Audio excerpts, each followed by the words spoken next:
వీధి కుక్కల సమస్యపై సుప్రీంకోర్టు మరోసారి తీవ్ర వ్యాఖ్యలు చేసింది. యానిమల్ బర్త్ కంట్రోల్ ఏబీసీ నిబంధనలను అమలు చేయడంలో కేంద్ర రాష్ట్ర ప్రభుత్వాలు ఘోరంగా విఫలమయ్యాయని ధర్మాసనం వ్యాఖ్యానించింది. ఈ వైఫల్యం కారణంగా సమస్య 1000 రెట్లు పెరిగిందని స్పష్టం చేసింది. కోర్టులో వాదనను వినిపించిన ఓ కుక్క కాటు బాధితురాలు కుక్కలపై క్రూరత్వమే దాడులకు కారణమవుతుందంటూ పేర్కొన్నారు. నాపై దాడి చేసిన కమ్యూనిటీ డాగ్ గతంలో తీవ్ర హింసకు గురైంది. కొట్టడం, రాళ్లు వేయడం వంటివి చేయడంతో అది భయంతో రక్షణాత్మక దాడి చేసింది. భయం కుక్కల్లో దాడి ప్రవర్తనను ప్రేరేపిస్తుంది అని ఆమె కోర్టుకు వివరించారు.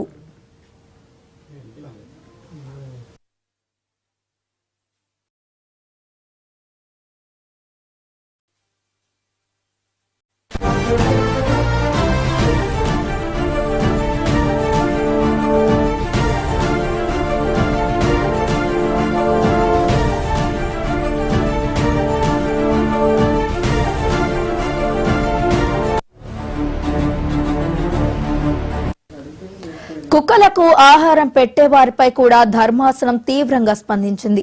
కుక్కలకు మీరు ఆహారం పెడితే మీ ఇళ్లల్లోనే పెట్టుకోండి, ప్రజా ప్రదేశాల్లో తిరుగుతూ కాటు వేయడం ఎందుకు? కుక్క కాటు ప్రభావం జీవితాంతం ఉంటుంది అని స్పష్టం చేసింది. కుక్కల దాడులు, మరణాలకు ఫీడర్లకు బాధ్యత ఉండాలని వ్యాఖ్యానించింది. కుక్క కాటు వల్ల మనుషులు ప్రాణాలు కోల్పోతే సంబంధిత ప్రభుత్వాలపై భారీ పరిహారం విధిస్తామని సుప్రీంకోర్టు హెచ్చరించింది. 1950ల నుంచే పార్లమెంట్ ఈ అంశాన్ని పరిశీలిస్తున్నా ఇప్పటికీ సమర్థవంతమైన అమలు లేకపోవడంపై కోర్టు అసంతృప్తి వ్యక్తం చేసింది.